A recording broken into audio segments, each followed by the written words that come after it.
Lo que planteaba Iñaki y después pues abrimos una mesa redonda y con vuestras intervenciones, lo que os interese comentar. Decir que, bueno, agradecer también tanto a Alfonso como a Rosa haber aceptado la invitación para venir aquí y contarnos un poco,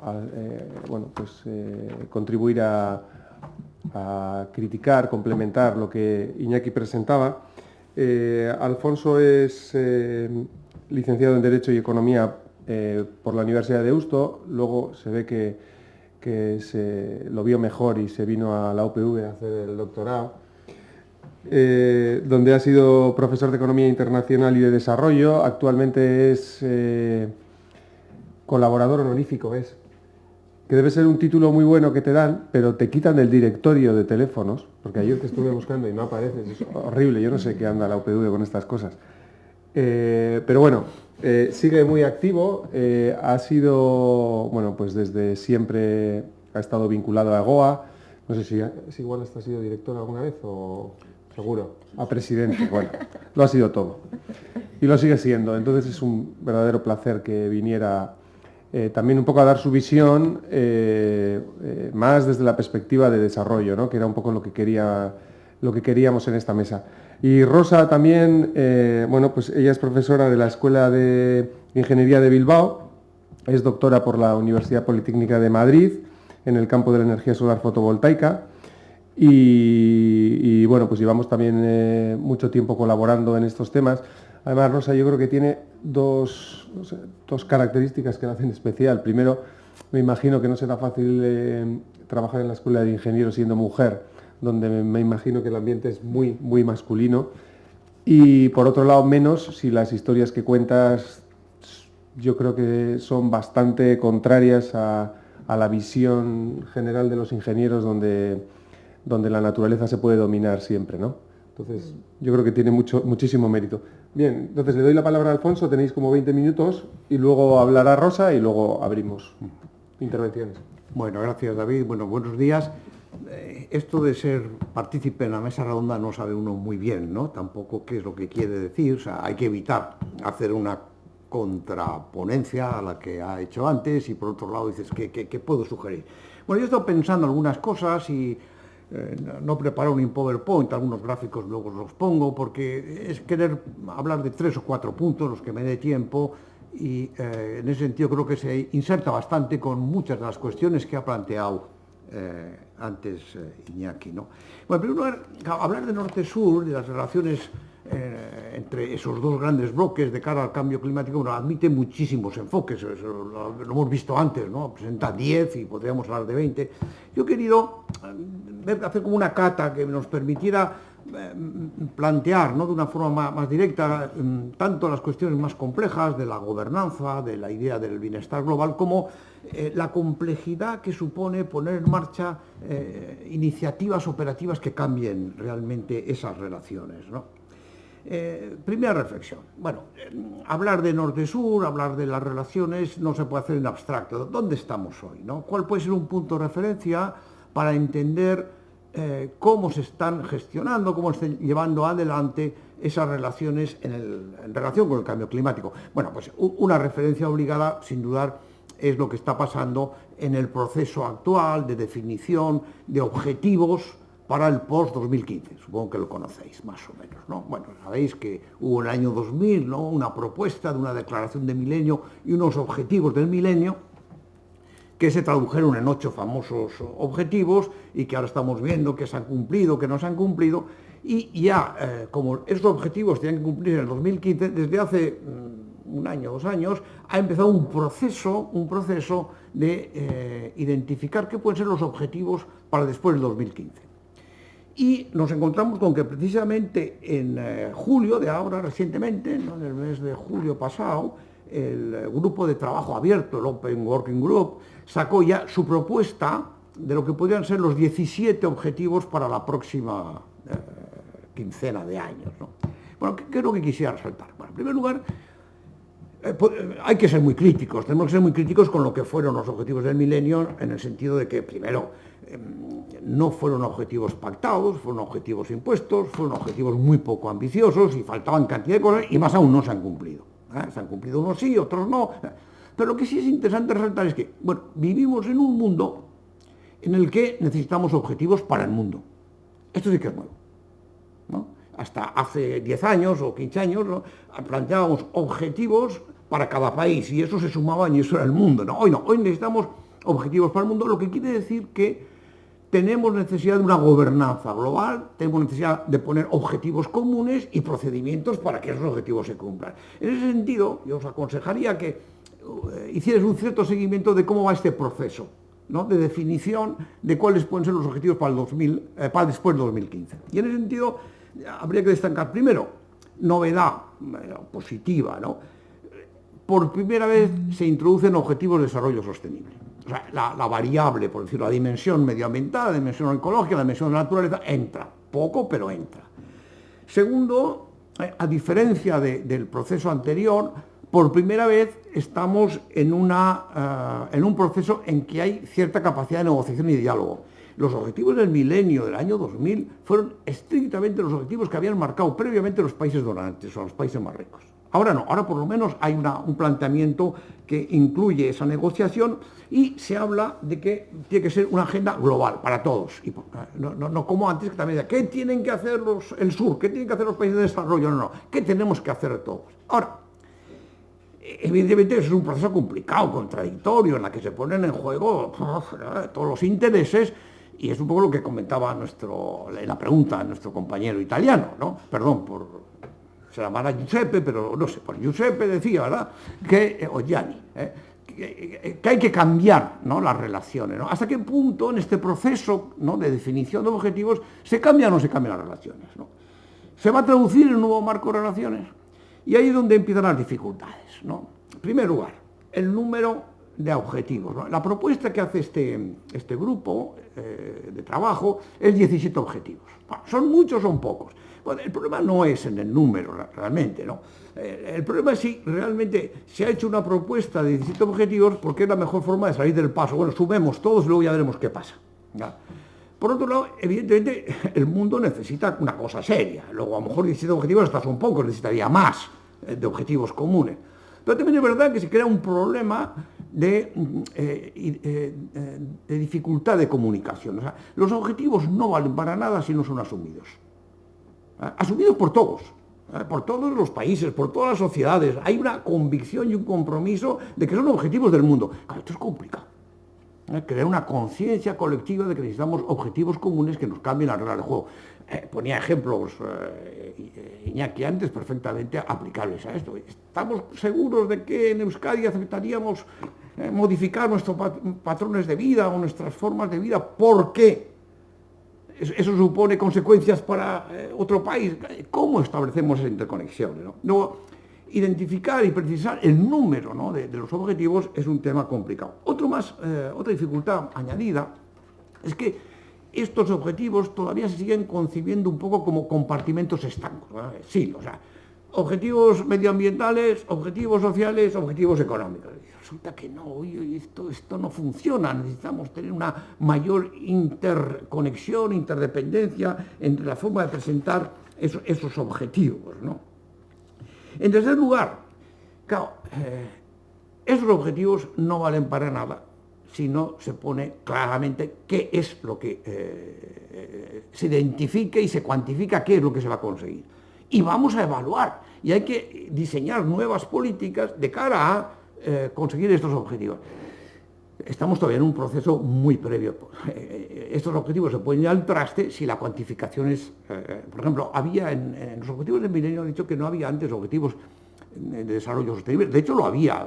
Había un objetivo en los anteriores objetivos del milenio, pero decía que se hagan planteamientos para mejorar el medio ambiente. Eso, si no se concreta en un objetivo específico verificable, no vale para nada, ¿no? Bueno, ahora entonces, vamos a ser capaces de... Y sobre todo, una vez establecidos esos objetivos cuantificables, ¿vamos a ser capaces de precisar la carga de responsabilidad que le corresponde a cada uno?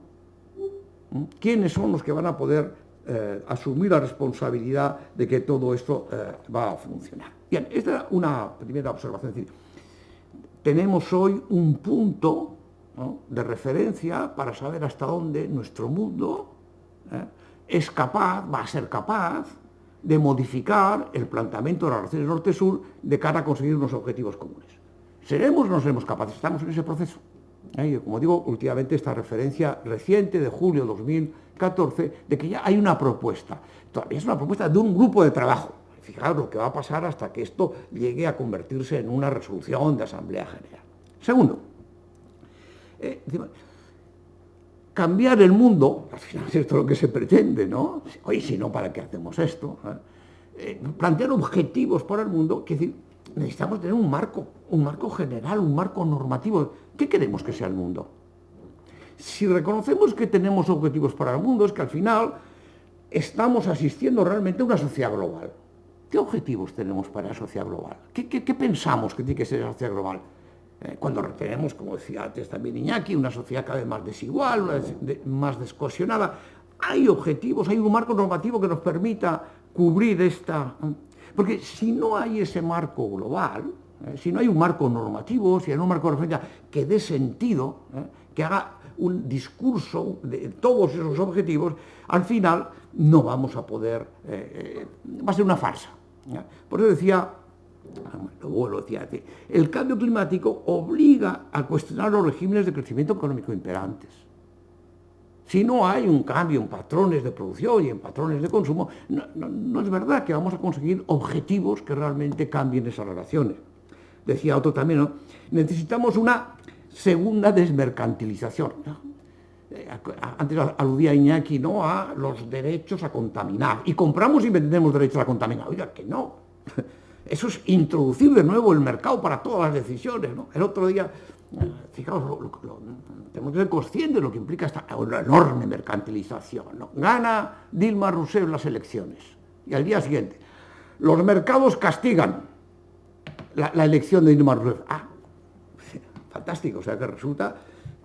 Y además los periódicos asumen eso como noticia, ¿no? O sea, oiga, Dilma, tenga cuidado que los mercados le están diciendo que no les gusta, ¿qué va a hacer usted ahora? O sea, entonces, los brasileños y brasileñas que le han votado a Dilma Rousseff no se han dado cuenta que lo que tenían que hacer era mirar cuál iba a ser la reacción de los mercados. O sea, la mercantilización como referencia para todo sería imposible, ¿no?, de pensar en objetivos del futuro, ¿no? ¿Qué discursos tenemos para esa transición, Y en esto quería hacer una referencia muy breve, aunque no es que sea una persona a la que creo que sobre esto ha escrito mucho, pero bueno, en cuanto que amplía la referencia a Sen, a Amartya Sen, le conocéis, más o menos, ¿os suena? Amartya Sen, ¿no?, pues este economista indio, ¿no?, que fue premio Nobel el año 1998 y que fue el que lanzó toda la propuesta alternativa de una forma, digamos, alternativa de plantear qué es el bienestar. En ese sentido me parece que es interesante. Él propone, ¿no?, el enfoque de las capacidades. Lo importante no es que las personas tengan cosas, sino que las personas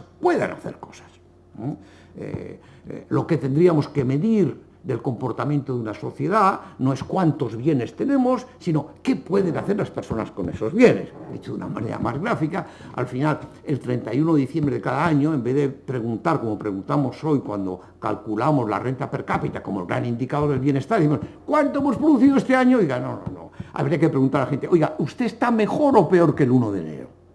¿Qué ha pasado con usted? ¿No? ¿Cómo esos recursos han sido o no han sido capaces de llevar a eso que llamaríamos el florecimiento, ¿no? En inglés hay esa palabra, ¿no?, que es difícil de traducir al castellano porque suena cursi, ¿no?, es decir, el florecimiento de las personas. Pero es importante porque nos quita la utilización de una palabra que es muy peligrosa, que era la del desarrollo. Porque desarrollo la identificamos demasiado ya, ¿no?, con ciertos contenidos ya muy tópicos, ¿no? En cambio, el florecimiento no, es que las personas pueden florecer, pueden convertirse en algo nuevo, distinto Entonces, ¿qué tenemos que hacer para que las personas realmente florezcan? Entonces tenemos que pensar eso, ¿no? Cómo ese planteamiento, al final, de estrategia, de recursos, de cómo utilizar los recursos ambientales, supone tener como última referencia, somos capaces de hacer un cambio que realmente se refleje en una forma distinta de que las personas florezcan, que tendría que ver mucho también con lo que antes hemos hablado del decrecimiento, ¿no? Mire usted, si decrecimiento es tener menos cosas, será bueno o será malo según eso repercuta en que las personas pueden seguir o no floreciendo, ¿no? aumentando sus capacidades, aumentando su libertad de optar, su libertad de elegir, o simplemente estableciendo relaciones humanas más satisfactorias que antes. A lo mejor para eso no hace falta tantos bienes materiales y hacen falta otro tipo de referencia, ¿no? Por eso él propone que tendríamos que hablar de 4 ampliaciones, ¿no?, de la visión. A veces no digo que lo tengan la mayoría de los casos que ha presentado antes Iñaki, pero sí es cierto que a veces hay una tendencia en cierto pensamiento ecologista o, bueno, que habla de lo ambiental, de compartimentalizarse demasiado en pensar, ¿no?, lo ecológico como la gran referencia y no integrarlo dentro de esta referencia más importante que la referencia normativa. Entonces, debemos pensar, dice Sen, no solo en mantener el cumplimiento de nuestras necesidades, sino más ampliamente ver cómo podemos extender lo que queremos ser. Pero claro, si no tenemos una referencia de lo que nos gustaría ser, ¿qué es la calidad de vida? ¿Qué es la vida que nos gustaría, ¿no? En esto estamos en un momento muy interesante, ¿no?, de debate. Tenemos que definir qué es el bienestar.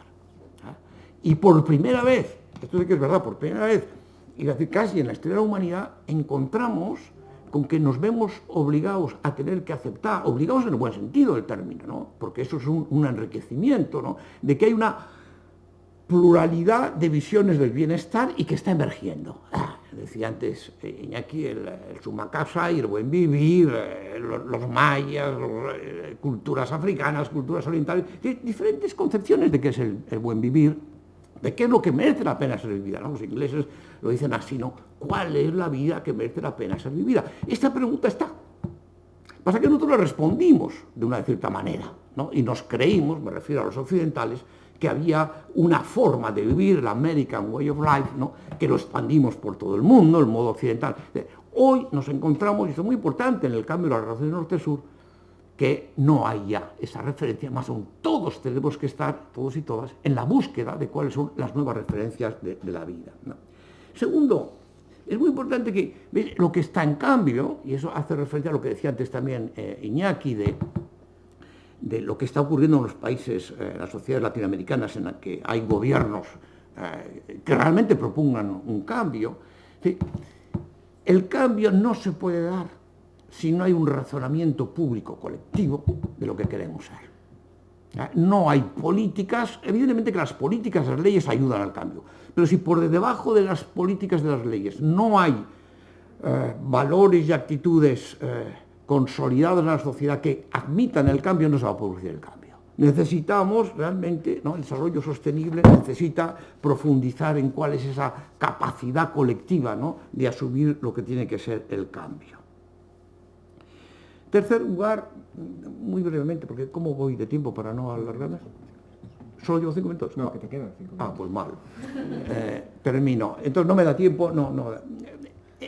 Una cosa que ha salido y que lo digo muy brevemente, pero el tema el nuevo escenario no quiere decir que los países que son pobres, ¿no?, tienen que seguir aceptando su pobreza actual y dejar de crecer, sino qué es lo que tendría que hacer. Entonces aquí está el concepto de la pobreza energética, ¿no? Cómo los países, no podemos dejarles que queden donde están, sino que necesitan realmente consumir más energía a los países del sur. Fijaos aquí, por ejemplo, un cuadro, este es un indicador de desarrollo energético que tiene en cuenta, veis, acceso a electricidad, cocinas modernas, y no viene ningún país de los del norte, pero fijaos ya incluso las diferencias que hay en ese indicador de desarrollo energético todavía está en países como la India o China, o digamos Haití o Nigeria, comparado con los países actuales desarrollados. Población, todavía un indicador tan elemental, población sin acceso a electricidad. Estamos hablando de 2.000 millones de personas en el mundo, prácticamente un 20% que no tiene acceso a la electricidad. En el caso de África, es lo mismo, ¿no? Millones de personas que no tienen acceso a la electricidad. En Nigeria 79, en Etiopía 67. Bueno, no me da tiempo a todo así. Incluso si comparamos, ¿no?, qué es el desfase actual, lo decía. Mi frigorífico usa 9 veces, está hablando de Estados Unidos, pero me imagino que los frigoríficos de Estados Unidos de aquí son parecidos, no creo que haya mucho cambio, ¿no? Mi frigorífico usa 9 veces más electricidad que el promedio de un ciudadano de Etiopía, ¿no? Bueno, claro, es evidente que con estas realidades, ¿no?, incluso lo que está suponiendo hoy esa falta de acceso a la energía en las sociedades que hace muertes anuales prematuras por contaminación, por lo que sea. Esto, como veis, admitiría más. Entonces quiero seguir, y muy rápidamente, quería haber entrado en dos cosas más, digamos, de mi experiencia personal, que me parecían interesantes, pero si no las decimos en el debate. El segundo tema que quería tratar.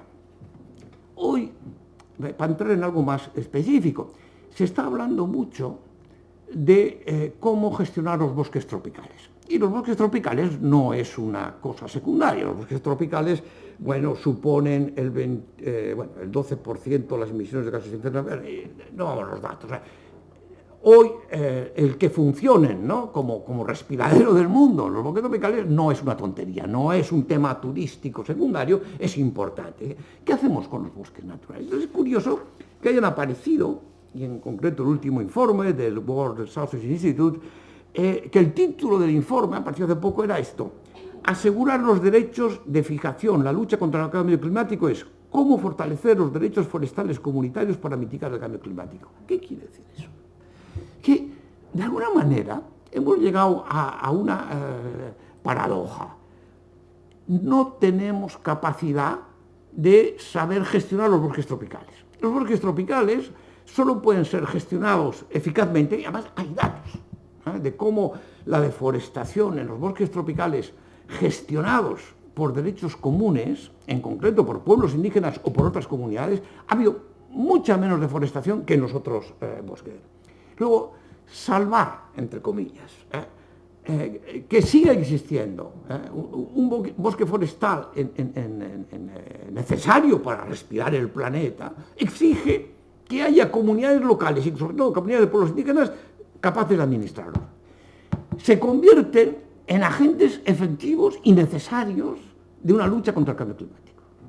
Esto, yo quería haber dedicado más, no me da tiempo, pero quería plantearlo porque yo tuve la oportunidad de verlo en vivo y en directo, con la experiencia con un alumno del doctorado que hizo la tesis sobre indicadores de desarrollo humano, de bienestar humano en los pueblos amazónicos. Y pues yo le dirigí la tesis y fui a ver un resguardo en Colombia, donde 4 comunidades de pueblos indígenas tenían, no doy los datos, porque no recuerdo, pero era una población pequeñísima, no sé si llegaba a 12.000 personas, con una extensión de un resguardo inmenso, ¿no?, de hectáreas que disponían de ellos, ¿no?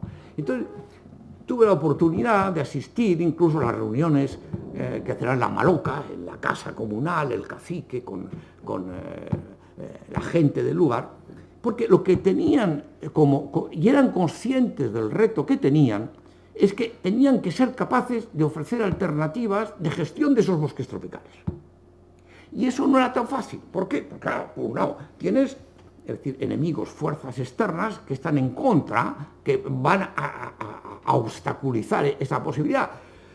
Se llamen los problemas de la ganadería extensiva, ¿no?, que quiere comer esos terrenos, se llame los cultivos ilícitos de la coca y lo que pasa con la coca, que en muchos lugares había este problema, o los conflictos políticos, o a lo que hemos hecho referencia, las industrias extractivas, ¿no?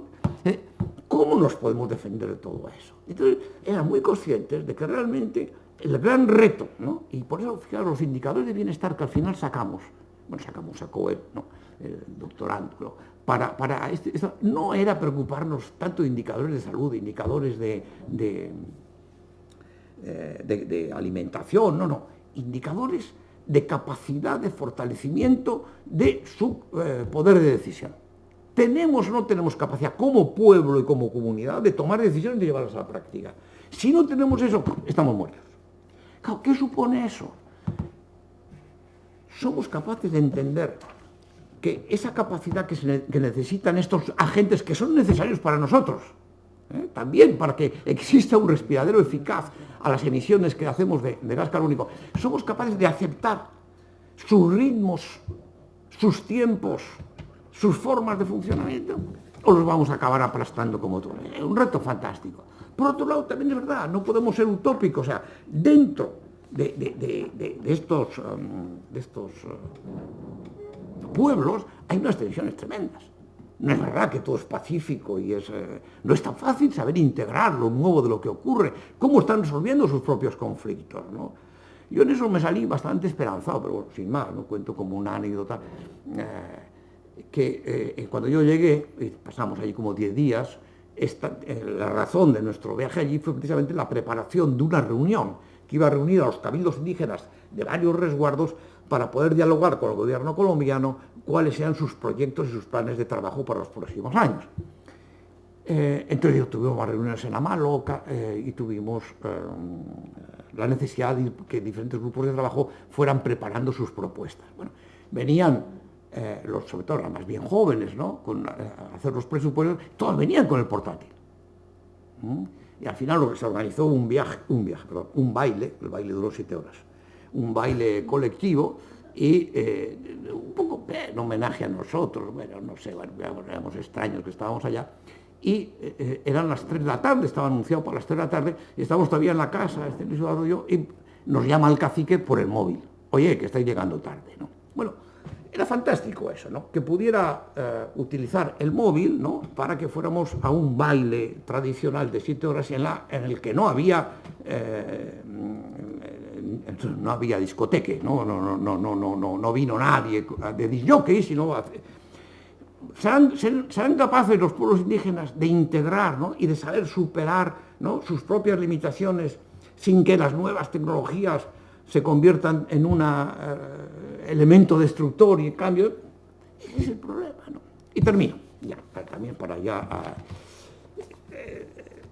es muy complicado, ¿no? Como contaba antes Iñaki, la presencia, ¿no? De la industria extractiva y de la industria petrolera que todavía está buscando en estos lugares la forma de conseguir la extracción. Yo os quería contar una anécdota que creo que va más allá de la anécdota, pero para que veamos cómo funcionan las cosas, ¿no? En Egoa, con Carlos Martín Beristain, que es un hombre que ha trabajado mucho en temas de conflictos, se le encargó hacer un peritaje junto con otras 2 personas de la Universidad del País Vasco, de la Facultad de Antropología o de Psicología Social, bueno, de Donosti, porque había una demanda contra la Texaco, ¿no? Que había estado extrayendo petróleo en la selva ecuatoriana y había dejado, pues se puede imaginar, un desastre de contaminación y había provocado todo.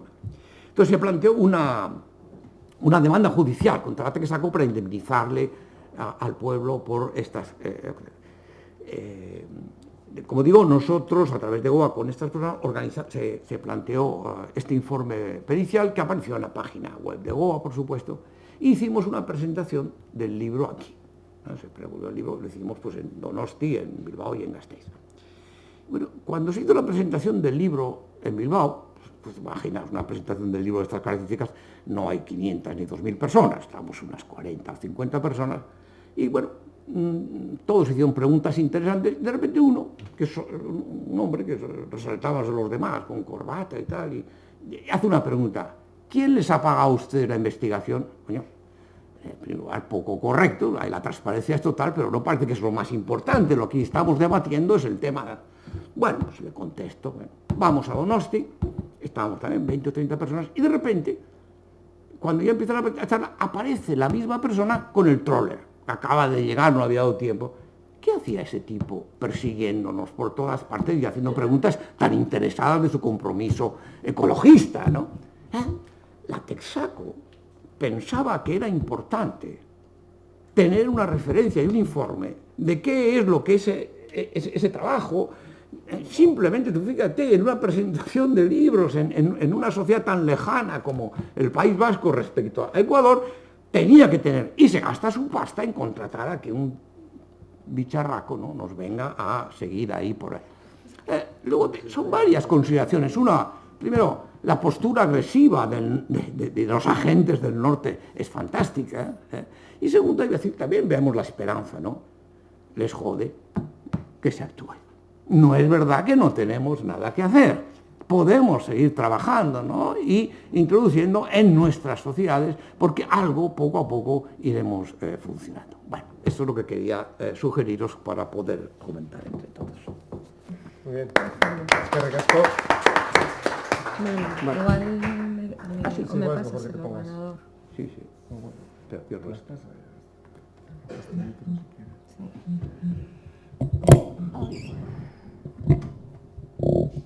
¿Tienes tú ahí el puesto? Sí, tengo ahí. No lo tengo abierto, pero tengo aquí.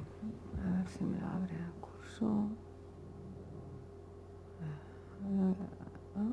Ahí va, esto no es. Bueno, me ha copiado sobre el PDF. Bueno, PDF.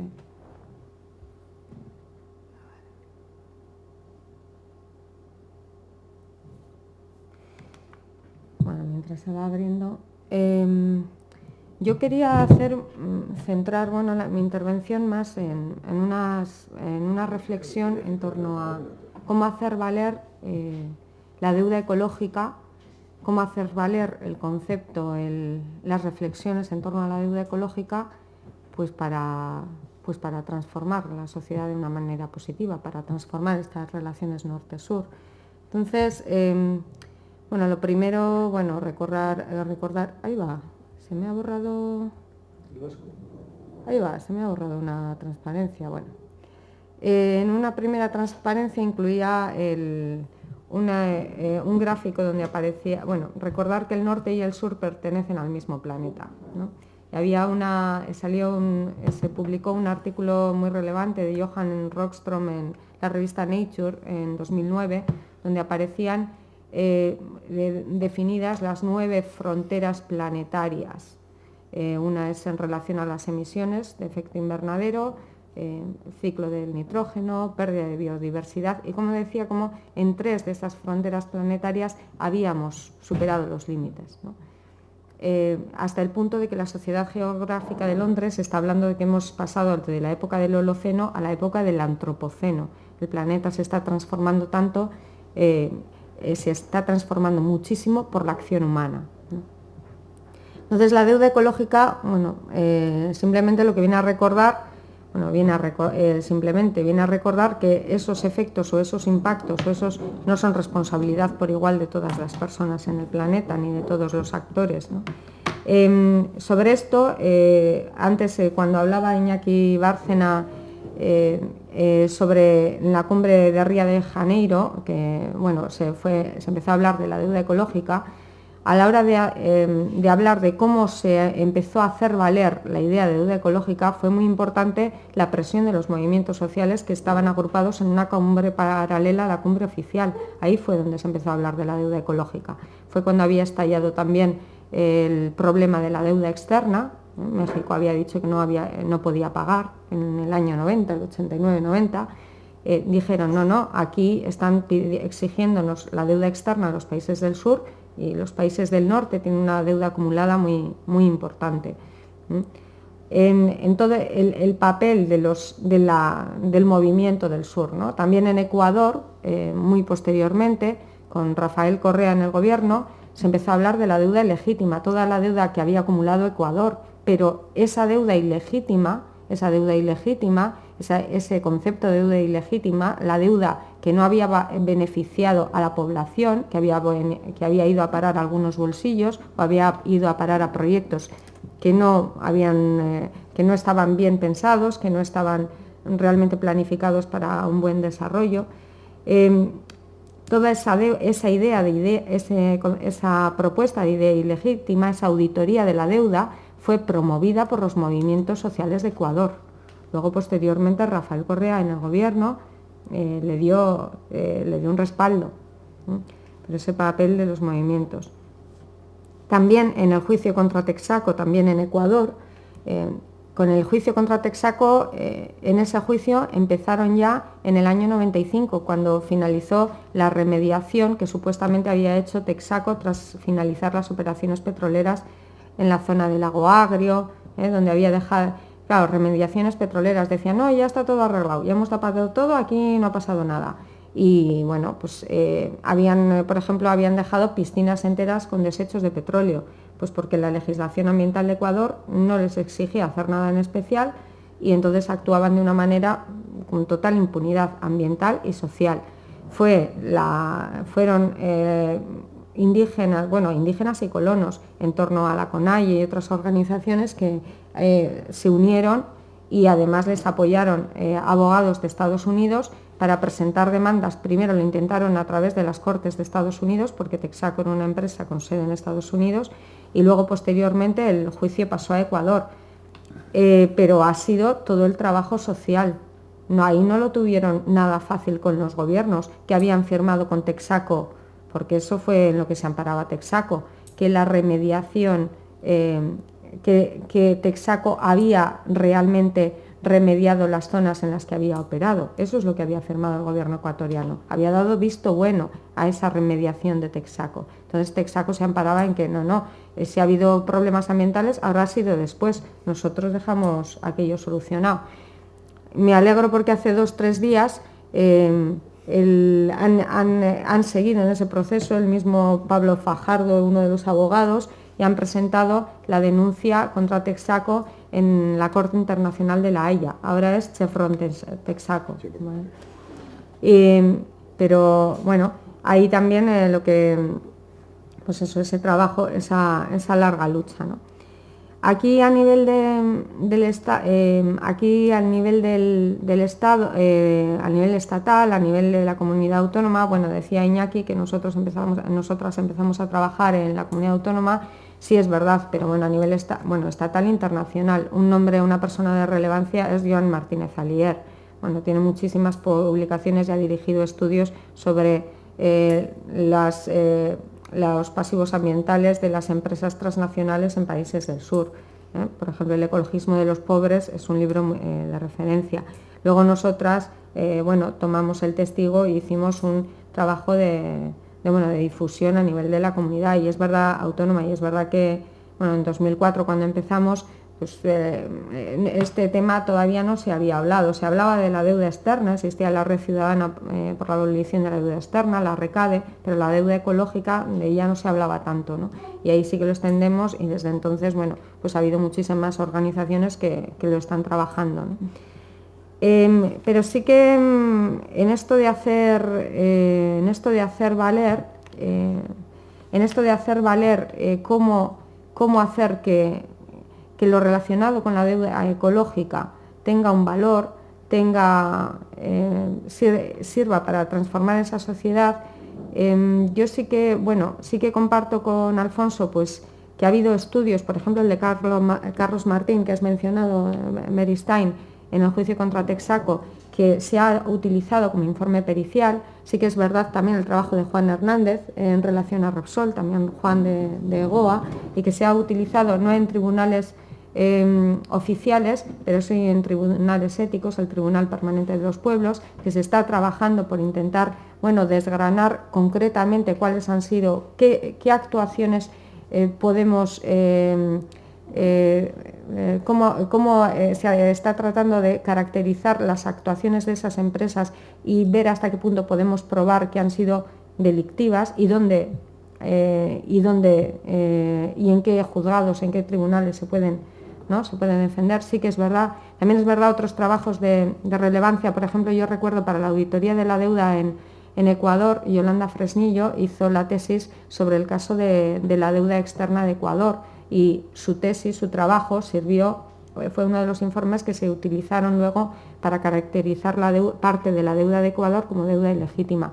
Pero sí que tengo la sensación en todo este tiempo que ha habido muchos informes muy sesudos y gran parte se quedan en las baldas, ¿no? Desde la parte académica, todo lo que se está trabajando y se queda ahí, ¿no? Y sí que es verdad que esa es una línea, el intentar utilizar los cauces oficiales, los que existen, para por lo menos intentar frenar, hacer valer el tema de la deuda ecológica. Pero luego también existe otra rama, y es esas empresas transnacionales. Sí son transnacionales porque operan en muchos países, pero en muchos casos tienen una raíz, una matriz, que son en los países del norte. Por ejemplo, en el caso de empresas, Iberdrola es una empresa con sede en Bilbao.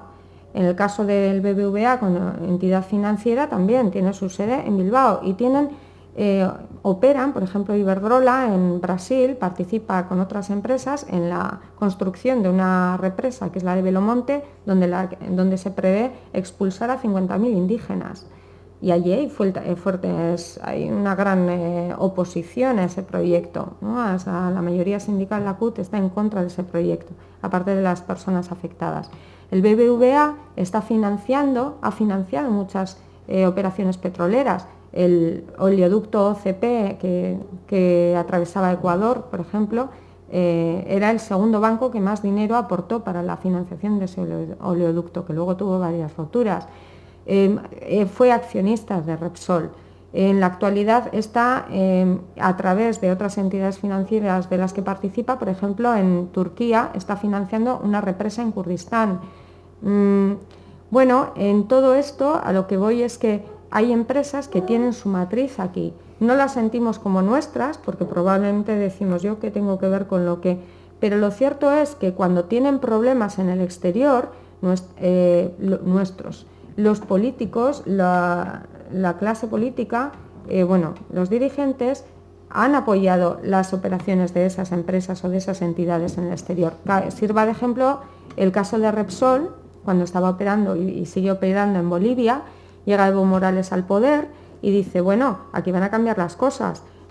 Ustedes, las empresas petroleras, se llevaban de los 100, si los beneficios son 100, ustedes se llevaban 90 y el Estado boliviano nos dan 10. Pues no, esto va a cambiar. Ahora por lo menos o 50-50 o 80-20. En Noruega y otros países ocurre así. O sea, de los 100 de beneficios, 10 son para la empresa, pero 90 son para el Estado. Aquí va a cambiar. Bueno, pues ahí se presentó el ministro de Exteriores, Moratinos, defendiendo los intereses de una empresa española, privada. Pero bueno, en su momento había sido una empresa estatal, que luego se privatizó, pero ahí fue a defender los intereses. Y también recuerdo el representante de Exteriores de la Unión Europea, que no me acuerdo quién era en ese momento. Solana estuvo en la OTAN también. Solana. También con el mismo discurso, hay que defender los intereses de nuestras empresas, ¿no? Entonces,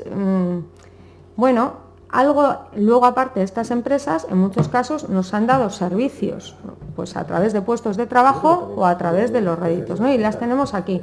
¿Cuál es mi visión, pesimista o un poco decepcionada o un poco cansada? Sería, pues que llevamos muchos años, desde 2004, yo aquí en Bilbao hablando de estos temas, dando muchísimas charlas, a veces a 10 personas, a veces a 40, a veces a 50, y por ejemplo, una de las herramientas para trabajar con esas empresas cuando no puedes hacer un trabajo académico como el que hace Carlos Martín Beristain o Juan Hernández, es la contrapublicidad a esas empresas. Por eso han existido y existen campañas como la de Repsol Mata o BBVA Mata o... Claro, pues en esas campañas nos veo las mismas personas de siempre. O sea, cuando viene la Junta de Accionistas, se celebra en el Palacio de Euskalduna por febrero-marzo, en la Junta de Accionistas de BBVA, pues hay alguna protesta en la que participamos, una plataforma donde estamos integradas varias organizaciones, pero estamos las mismas de siempre, ¿no?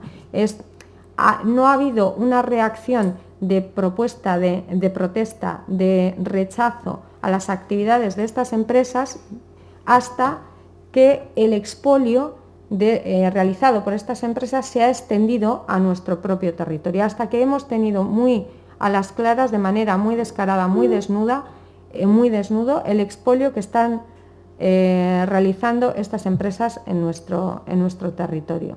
Léase porque consiguen contratos para construir infraestructuras que no sirven para nada, léase para construir centrales de ciclo combinado que, como a día de hoy, están prácticamente paradas, están al 15% de su capacidad, están paradas como las autopistas vacías, plantas paradas, pero que seguimos pagando su mantenimiento con nuestra tarifa eléctrica, que va incrementándose. O sea, estamos ahora, los bancos, otro ejemplo, claro, hasta que vemos que tenemos que pagar la deuda de los bancos, una deuda que han contraído porque han invertido en cosas que, bueno, bueno, tampoco tengo un... Pero vamos, que tenemos que pagar una deuda de una entidad privada, ¿vale? Que si tiene una deuda y esa entidad cae, eso nos va a afectar también a nosotras. Pero, ¿por qué hemos tenido que pagar una deuda importante de esas entidades financieras? O sea, hasta que hemos visto que ese expolio ha llegado a nuestro territorio, no ha habido una reacción de la población criticando las actuaciones de estas empresas, ¿no? Entonces, bueno, yo me siento un poco, bueno, cansada en estos temas, ¿no? Cansada o decepcionada o tal. En las relaciones norte-sur, pues no, desde la época de la plataforma 07, la reivindicación del 07 del presupuesto para fondos para ayudas a la cooperación, o desde el movimiento RECADE por la abolición de la deuda externa, o desde la época antiglobalización, no he visto unos movimientos importantes por reivindicar una relación justa en las relaciones norte-sur. No he visto un movimiento de la población importante, ¿no?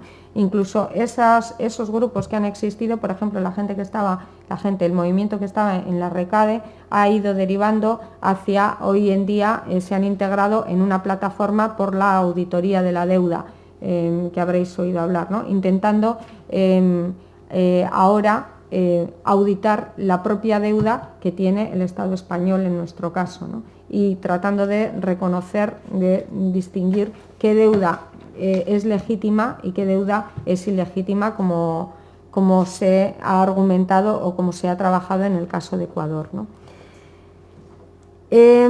Ahora, ¿qué es la perspectiva de futuro en este momento que nos encontramos de crisis? En este momento en que nos encontramos de crisis, es verdad que, sobre todo quienes, organizaciones como EGOA, también nosotras, bueno, que hemos trabajado en relaciones norte-sur, decimos muchos países iban en crisis hace mucho tiempo, ¿verdad?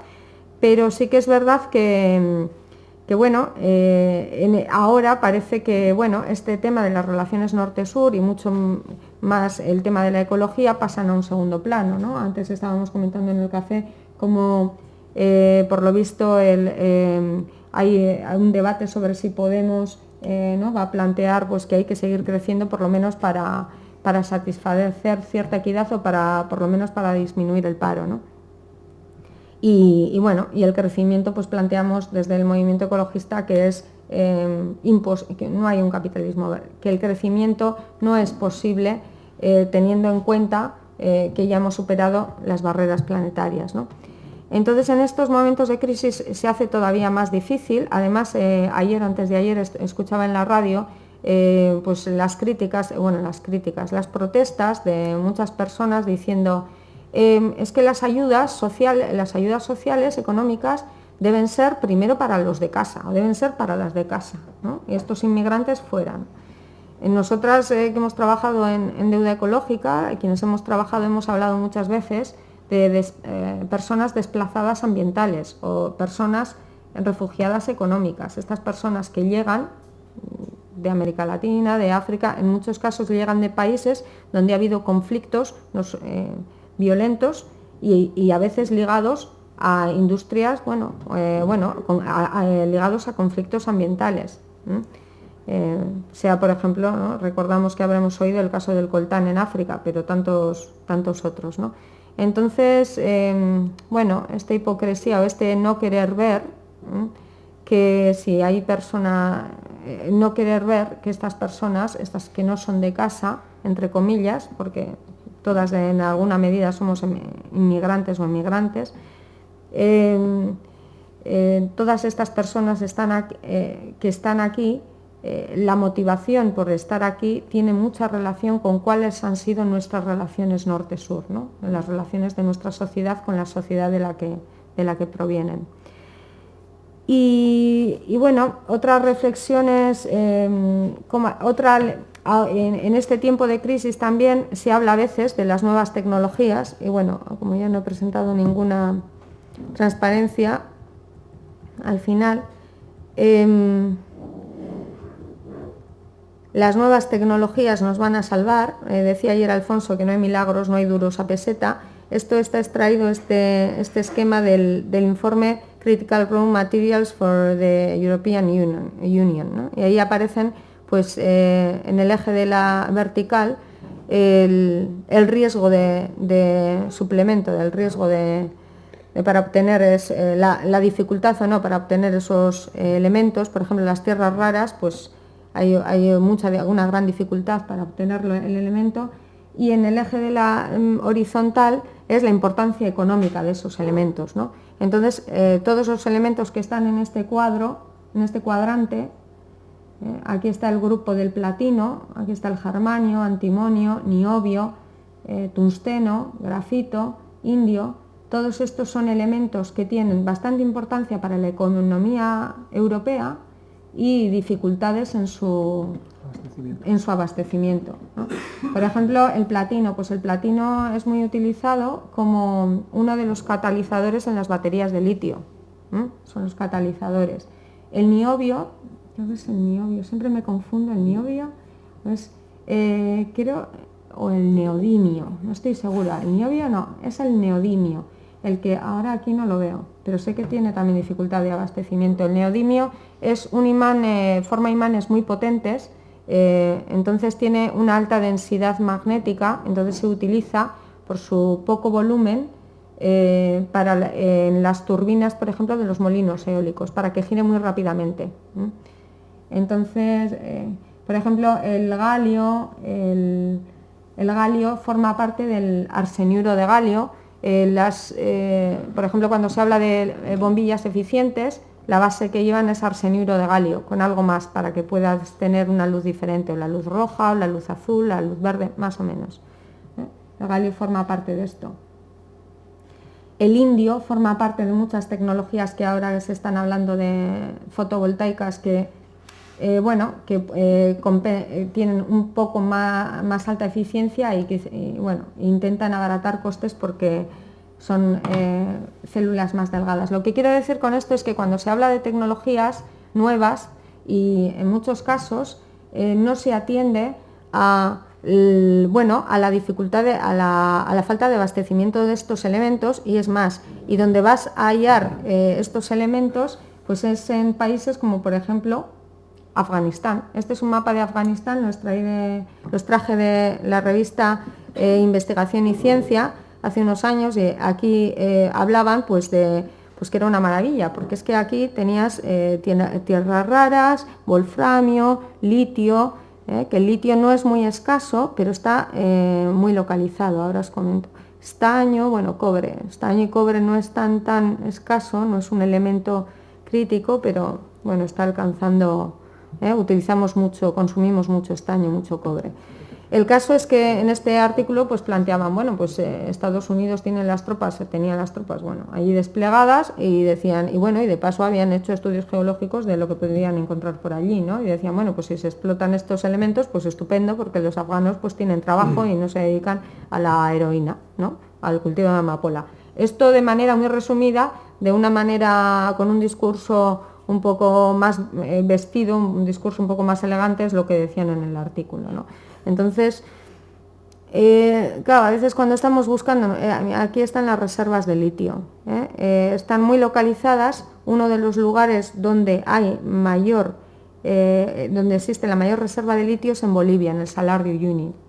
No sé si conocéis. Este es uno de los debates que ahora existe en Bolivia, si explotar el oro blanco, Y ahí decían, pero si se explota, vamos a vender las baterías, no el litio, para por lo menos sacarle más beneficio. Y es un lugar muy bonito, muy turístico, y es muy bonito. Es para ellos, pues es una joya.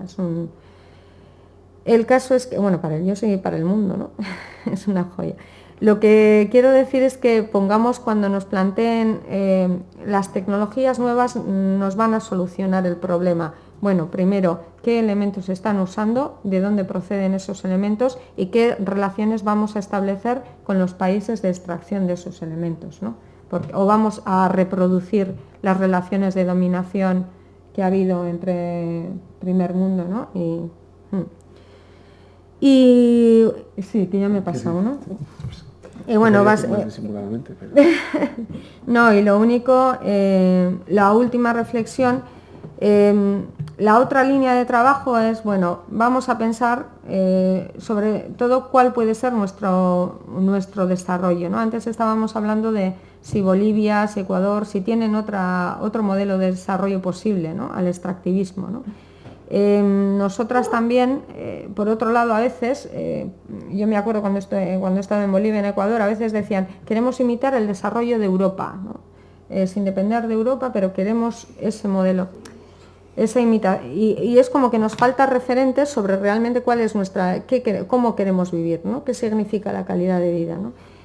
Cuando yo también, bueno, mi decepción o las dificultades, lo comenté ayer, con estudios como el de Alfonso Sanz, pues muy sesudos sobre la situación del transporte, cuando dices, bueno, pues es que construir más infraestructuras, como vemos, no es una solución para el problema del transporte. Y a la vez decir, ¿cómo hacer valer esos estudios? ¿Cómo hacer valer esas reflexiones, ¿no? Cuando la política, cómo se toman las decisiones se toman por unos mecanismos que a veces no se relacionan, no se deben a un análisis racional ¿no? de cuál es la situación, sino a otros intereses, ¿no?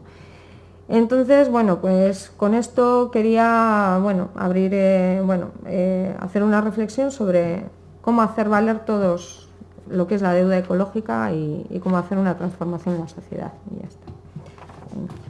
Nada,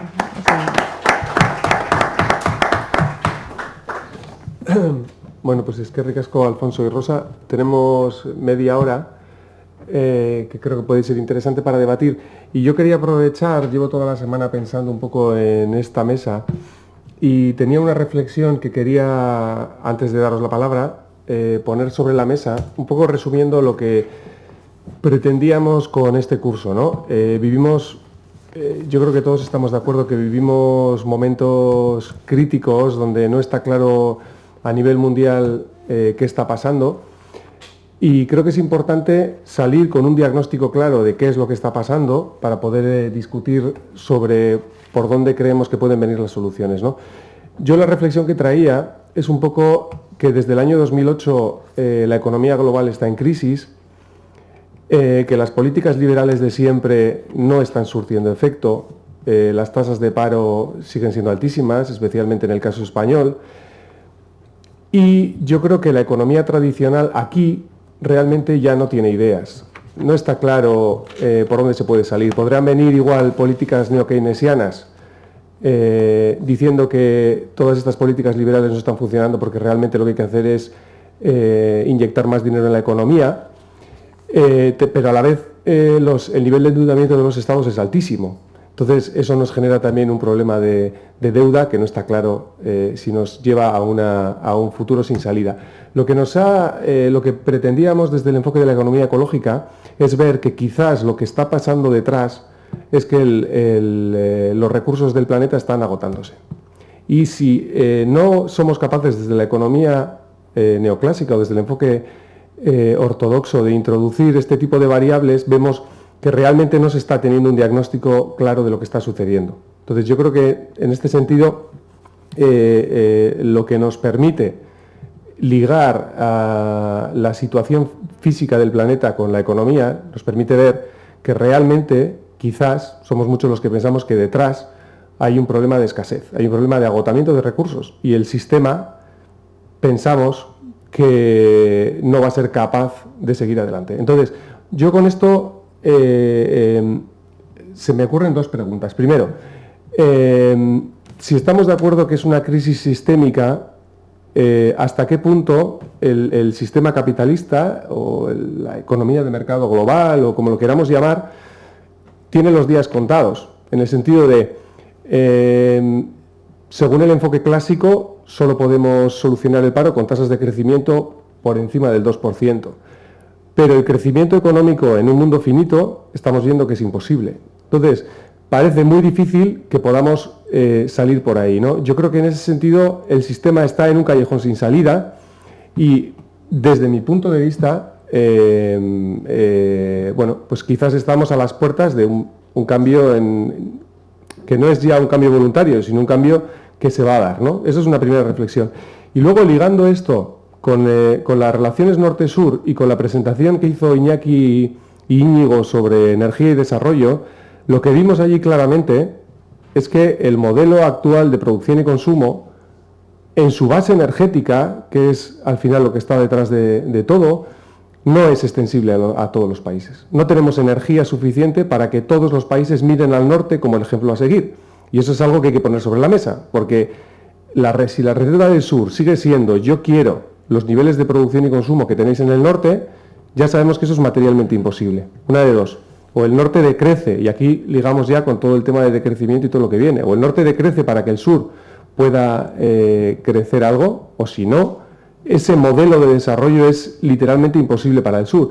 Y aquí la segunda pregunta sería un poco cuáles son las recetas, y quería ligar también, por eso que invitamos a esta mesa a Alfonso, cuáles son las recetas desde la economía del desarrollo, cuáles son, no sé, me gustaría saber a dónde está mirando la economía del desarrollo, si se sigue viendo como unas teorías generales que pueden servir para cualquier país, y quizás lo que va a hacer falta van a ser modelos de desarrollo diferentes para cada país, buscando un poco en función de sus recursos y en función de sus posibilidades, modelos alternativos y diferentes de desarrollo, porque el modelo de desarrollo tradicional en base al consumo de recursos, al consumo de bienes y servicios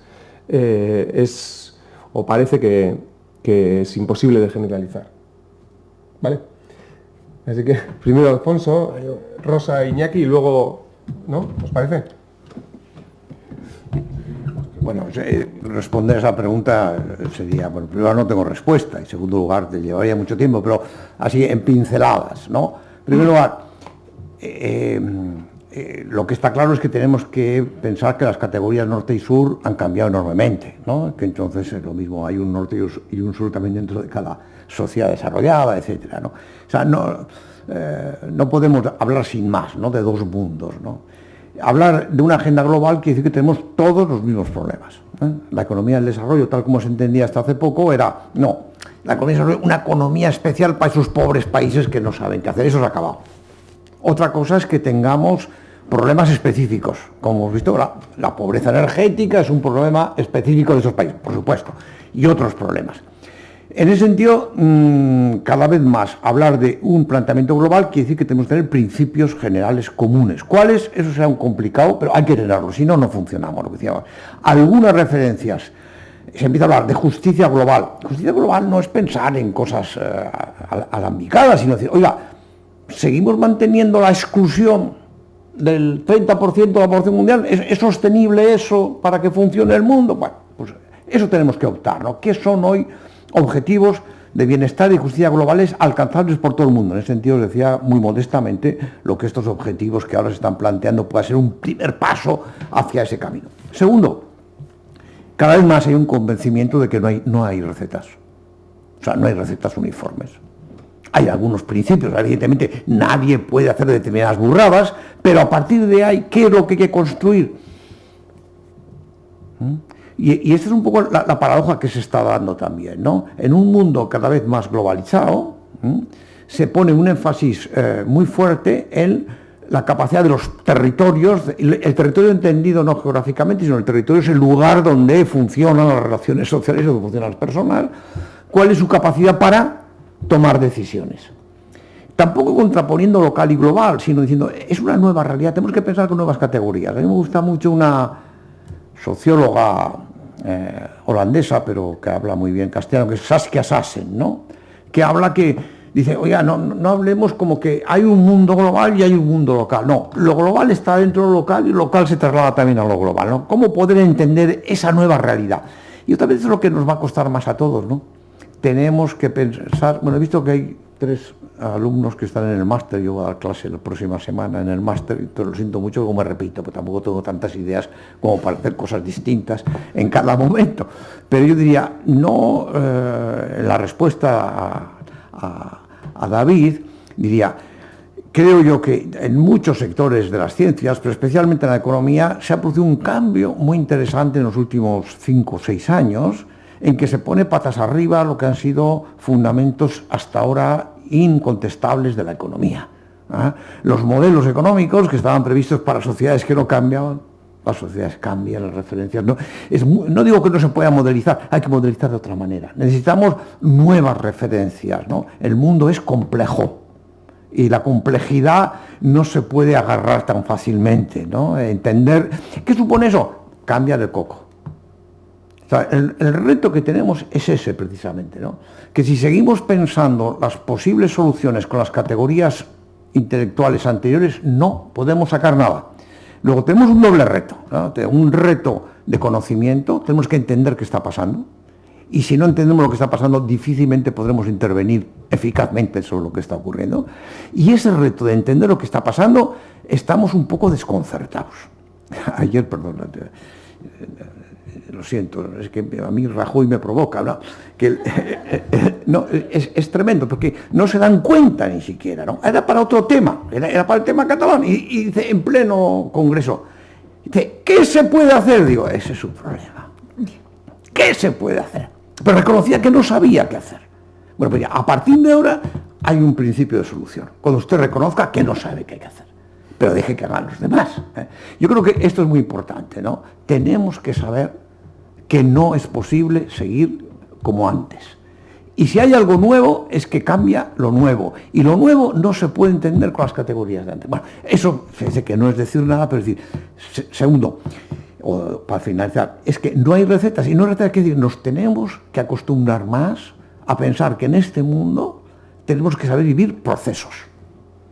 La economía, la solución, no hay solución, no hay un día después.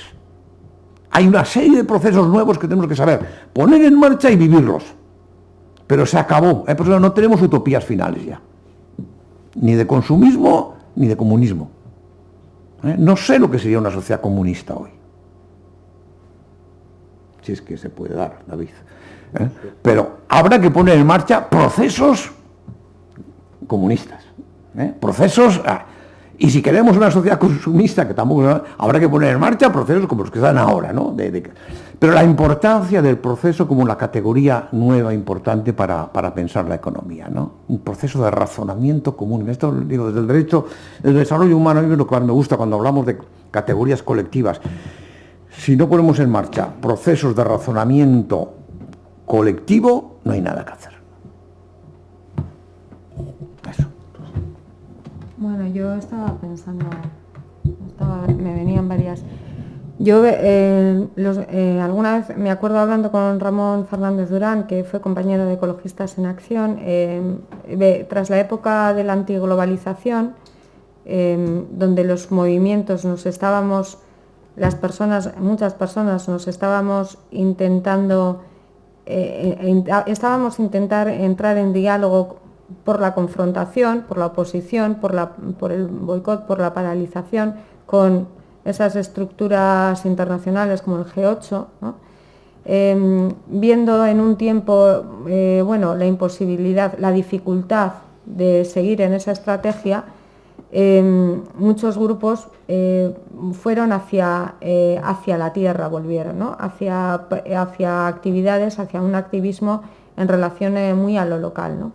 Esto, cuando estabas ahora hablando, Alfonso, a mí sí que que decías, hay que dejar de pensar en lo local, lo global, ¿no? Yo sí, lo que sí veo es que a la hora de intentar elaborar alternativas, muchas veces ante la dificultad que tenemos para poder cambiar algo desde la relación con las administraciones, con el gobierno, con los gobiernos, los grupos recurrimos a generar alternativas muy a pie de calle, ¿no? En relación, por ejemplo, estaba pensando eso, en relación, por ejemplo, a lo que decía recuperar la tierra, desde grupos que han intentado si no queremos participar del expolio de los países del sur, tenemos que dejar de depender de aquellas cosas que importamos, como por ejemplo desde la alimentación a tantas otras cosas, ¿no? Entonces, por ejemplo, hay un mensaje yo creo que está calando mucho, que se ha impulsado mucho en los últimos años, el mensaje antidesarrollista, que se ha relacionado mucho con el recuperemos la tierra, y la agricultura es importante, la soberanía alimentaria es importante, Luego también, igual que la tierra, la recuperación de otras, de la energía, por ejemplo, un movimiento en ese sentido es las cooperativas energéticas que han aparecido, como Som Energía, Energía Gara o Goyener, a nivel de... Yo creo que es un movimiento en ese sentido. Yo creo que es un movimiento que también hemos agradecido muchas que hemos estado en el trabajo que hablaba antes de intentar ensuciar la cara de las transnacionales que se emplean mucho en pagarse una buena publicidad. Hemos agradecido tener una alternativa, el poder decir yo me voy de Iberdrola, yo me voy de este banco, yo me voy, ¿no? Y poder hacerlo de una manera, de poder transitar desde mi situación actual a un escenario nuevo sin romperme completamente en mi vida, ¿no? No me he ido al monte, no he necesitado hacer una ecoaldea, ¿no? También estamos necesitadas de experiencias por las que transitar sin rompernos nosotras vitalmente ni en nuestras relaciones, ¿no? Yo le escuchaba a Yayo, me gustó oír en Radio Euskadi, Yayo habla muy bien, como ya la conoceréis, y explicaba de una manera muy sencilla, decía, es importante para hacer este tránsito que reconozcamos aquellas actividades económicas que realmente responden al desarrollo humano, ¿no? Y que sean esas actividades económicas las que impulsemos y otras las que dejemos a un lado, ¿no? Entonces, eso está muy ligado a qué llamamos calidad de vida, ¿no? ¿Qué actividades son las que realmente favorecen el desarrollo humano? Es una pregunta difícil. Me acuerdo una vez hablando con Merche Larrañaga, que es de aquí, y hacíamos un repaso a las actividades económicas y aquellas actividades que no computan como económicas, pero pertenecen a los cuidados, ¿verdad? Pero que están ahí, que no tienen una relación monetaria, pero que están ahí, ¿no? Y decíamos, es que las actividades económicas, hasta fabricar un arma, puede tener un beneficio porque esa persona que trabaja fabricando un arma tiene un dinero que llevar a casa. O sea, este es el problema también en el que estamos inmersas, ¿no? En cómo transformar algunas actividades que vemos que efectivamente a nivel global son negativas, pero claro, hay unas personas que están trabajando ahí, ¿no? Entonces, impulsar sí las actividades claramente beneficiosas para el desarrollo humano, como decíamos, los servicios sociales, todo lo relacionado con la sanidad, con la educación, lo podemos ver como algo positivo, pero hay otras actividades que necesariamente hay que transformar. Y en esto también me acuerdo de una reflexión de Abraham Collia, que escribió un libro sobre Sparking the World Transition o algo así, o Sparking the Energy Revolution, algo así. Y decía que es muy importante que no observemos a las trabajadoras de la fábrica de armas, a las trabajadoras de Petronor como enemigos, sino transformemos esa relación en una cooperación hacia la transición, ¿no? Y decía que había conocido, por ejemplo, a sindicatos en Sudáfrica del sector metalúrgico que decían, sabemos que tenemos que abandonar estas actividades porque son muy dañinas. Allí, por ejemplo, en Sudáfrica se extrae el platino y creo que hay entre otras cosas se extraerán, pero me acuerdo que hay un informe, creo que es de Amnistía Internacional o de Intermón, sobre la extracción del platino en Sudáfrica y los problemas ambientales y sociales, ¿no? Por ejemplo, pero decían, tenemos que hacer ese tránsito, ¿no? Entonces, establecer unas relaciones con esas trabajadoras, porque al final, pues como decía Abraham Collia también en el libro, y decían, pues no puede ocurrir que, por ejemplo,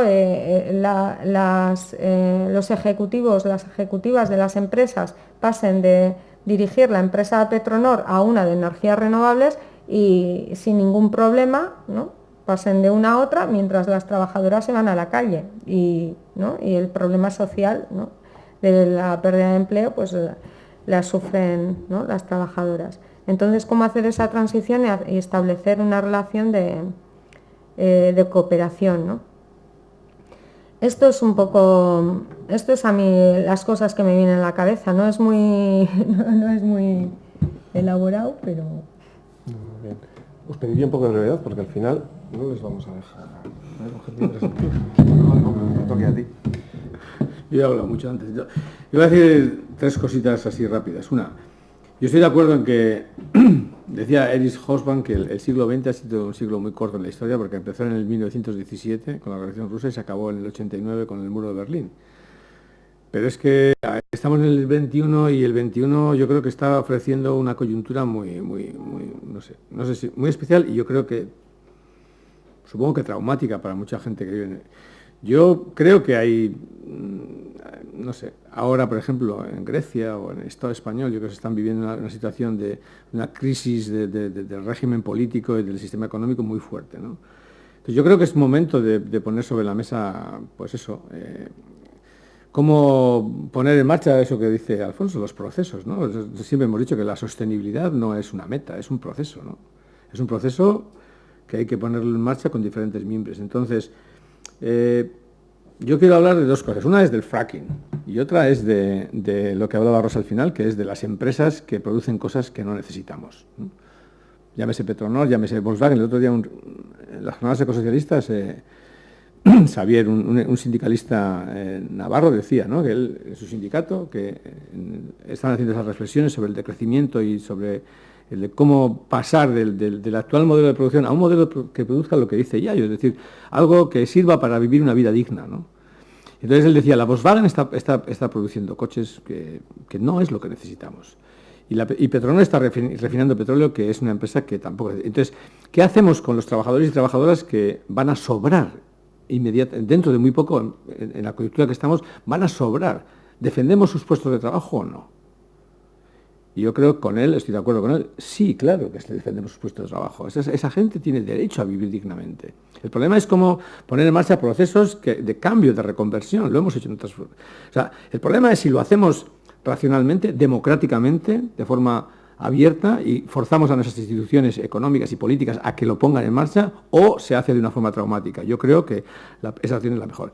Y digo esto con respecto al fracking. O sea, pensar, ahora están empezando, no solamente es el tema del fracking, sino que es también las nuevas prospecciones de gas y petróleo que se están haciendo en el mar Cantábrico. Pensar que se puede superar el actual sistema energético explotando. Yo me acuerdo cuando el anterior Lehendakari, Patxi López, estuvo en Texas negociando con 2 empresas la puesta en marcha del estudio del fracking aquí, cuando estaba el proceso de paz en Donostia y tal. Bueno, a mí me parece deprimente, que nuestros líderes políticos sean tan cegatos. Y en ese sentido, pues hay que hablar de ciertos procesos interesantes. Yo tuve la oportunidad de estar en Río de Janeiro cuando estuvimos hace 2 años con sindicalistas de Petrobras. Petrobras es una empresa muy potente, será de las empresas más potentes que hay en Latinoamérica. Es una empresa nacional brasileña que, bueno, pues que está discutiendo y que saben, los sindicalistas por lo menos lo planteaban así, que ellos saben, es una parte mínima del sindicalismo, es la parte del sindicalismo, digamos, más concienciada, pero que son conscientes de que no se va a poder vivir, sus hijos, sus nietos no van a poder vivir de los recursos petrolíferos, y que van a tener que buscar otro tipo de sistema energético. Y eso es lo que hace que además de poner en marcha procesos, se construyan alianzas y se construyan nuevos esquemas de política. Yo creo, personalmente, que, por ejemplo, el movimiento contra el fracking que está habiendo en Euskal Herria, que está habiendo en Navarra, en Álava es más importante, pero también en Navarra, en Vizcaya, o en Cantabria, o en Burgos, yo creo que es un movimiento esperanzador, ¿no? Es un movimiento que pone sobre la mesa las salidas falsas de nuestras instituciones, que piensan que por poder alargar un poco más el uso de los recursos fósiles, con eso vamos a ayudar a sacar soluciones. Son soluciones muy cortoplacistas y son soluciones que no sirven. Entonces, que haya un movimiento tan interesante como el del fracking aquí, yo creo que es esperanzador, nada más.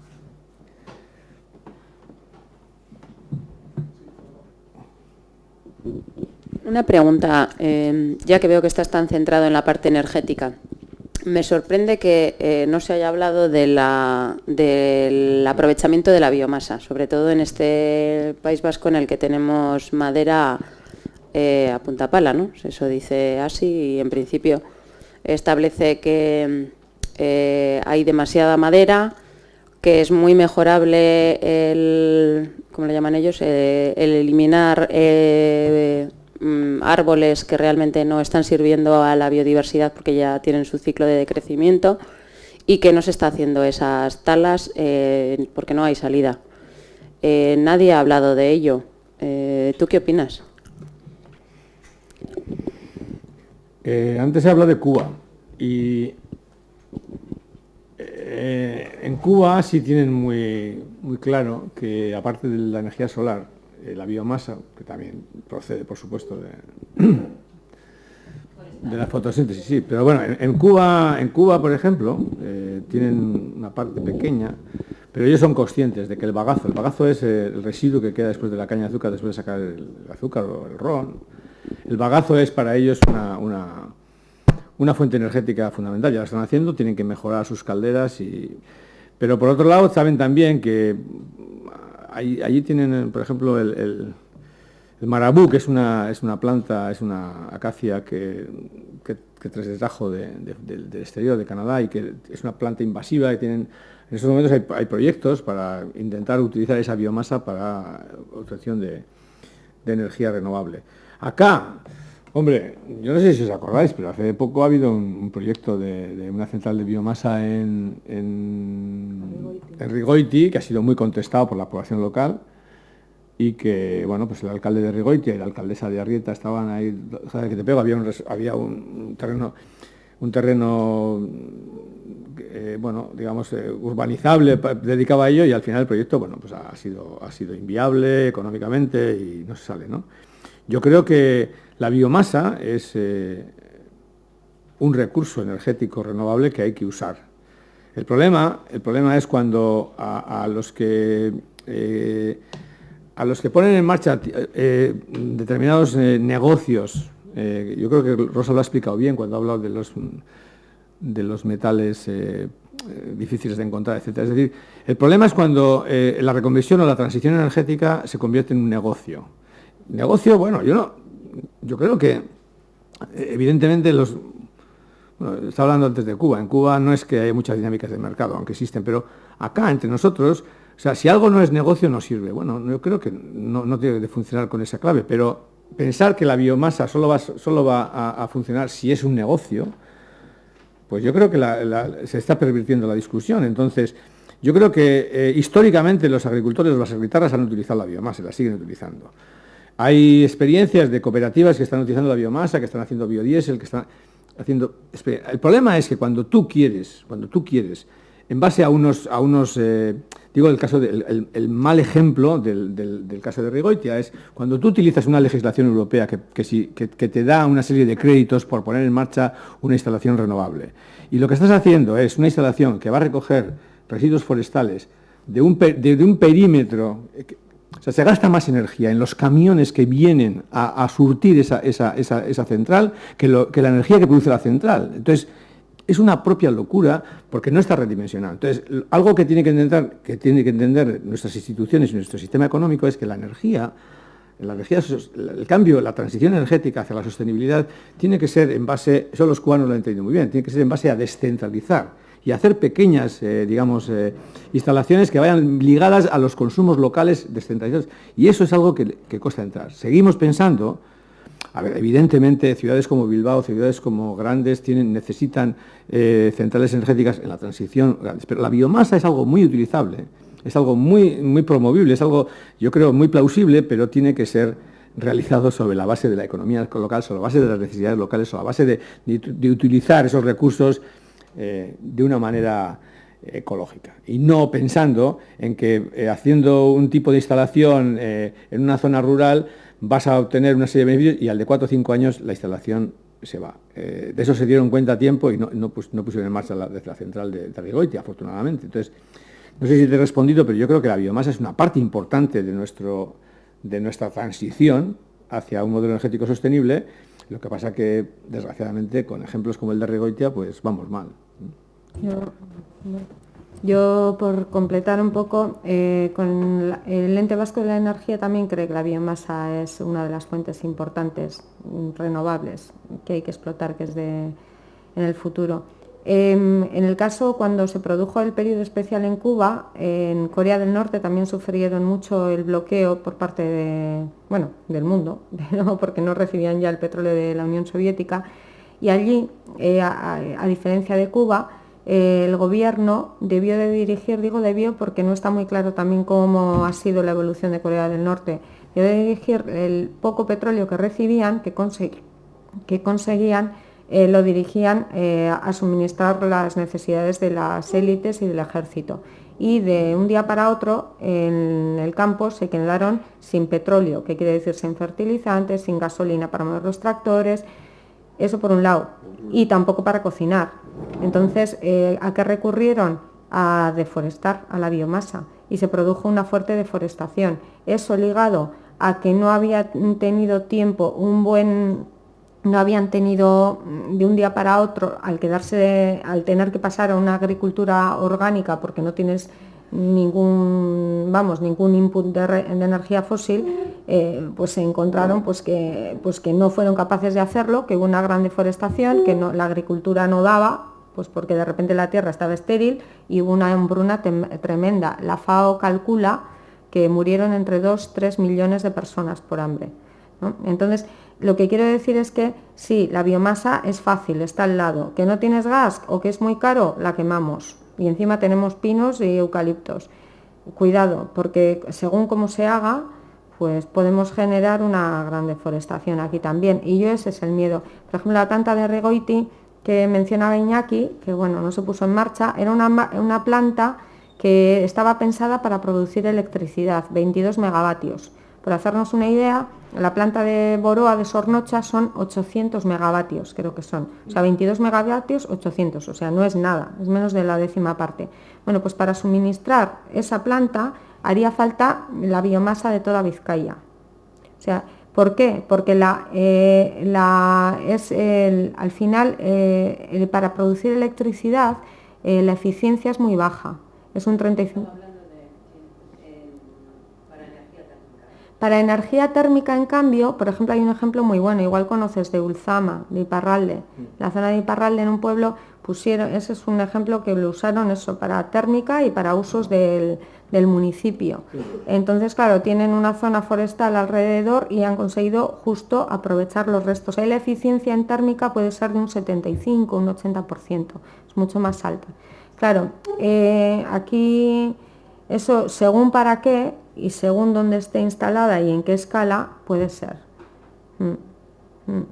Ahí el problema va a ser en la térmica es si te merece hacer la planta porque si la vas a usar durante todo el año, si va a estar en funcionamiento durante todo el año. Porque, por ejemplo, en los países del norte donde hace más frío, en verano, o el verano es más corto, entonces igual también la enciendes. Pero en Andalucía seguro que no es muy útil, porque el invierno es muy corto, ¿no? Y aquí, ahí.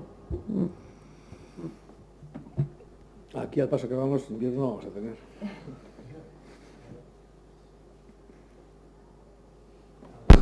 ¿Algún comentario más? Bueno, estamos ya, se nos ha pasado la hora. Nada, sin más, agradeceros haber venido. Esperamos que haya sido de vuestro interés y agradeceros a todos los ponentes vuestra participación. Y nada, sin más. Thank you very much.